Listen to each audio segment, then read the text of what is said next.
Viewers, आपको channel में खुशामदीद कहते हैं। आज हम आम इस्तेमाल होने वाली खुराक चावल यानी राइस के बारे में डिस्कस करेंगे। इसका लातीनी या साइंटिफिक नाम ओराइज़ा सैटिवा है।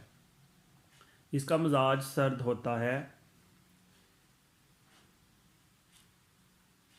चावल की अफादियत से ज़्यादातर लोग तो वाकिफ़ होंगे, लेकिन आज हम इसको इस अंदाज से देखेंगे कि मुख्तलिफ़ बीमारियों के इलाज के लिए हम चावल को कैसे इस्तेमाल कर सकते हैं।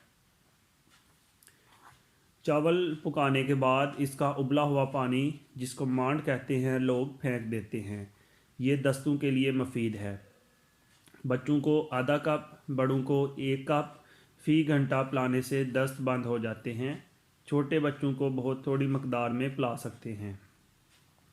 इस मांड में ज़रा सा नमक जायके के मुताबिक मिलाने से ये ग़िज़ा अमेज़ और ज़ोद हज़म हो जाता है।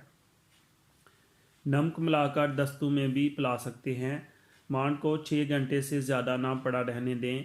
इससे ज़्यादा देर तक रखने से ये बदबू देने लगता है। मांड बनाने का आसान तरीका है कि 100 ग्राम चावल आटे की तरह पीस लें। इसे 1 लीटर पानी में उबाल लें। अच्छी तरह उबालने के बाद छान कर नमक मिला लें। इसे मंदरजा बाला तरीके से पिएं। दस्तों में इसे आप मुफीद पाएंगे।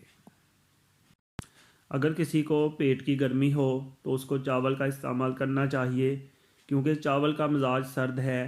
पेट में गर्मी होने पर और गर्मी के मौसम में रोज़ाना चावल खाने से ठंडक मिलती है। पेट की गर्मी दूर करने के लिए 1 हिस्सा चावल, 2 हिस्से मूंग की दाल मिलाकर खिचड़ी बनाकर घी डालकर खाएं। इसके अलावा पेचश और सिलाने रहम में 1 गिलास चावल के धोए पानी में मिश्री मिलाकर पीने से फ़ायदा होता है।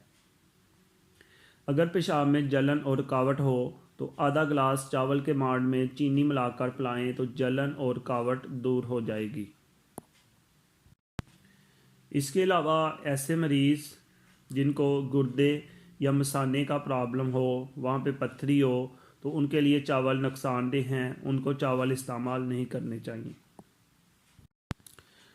इसके अलावा लंबे अरसे तक चावल खाते रहने से कोलेस्ट्रॉल कम हो जाता है, बढ़ता नहीं। ब्लड प्रेशर भी ठीक रहता है।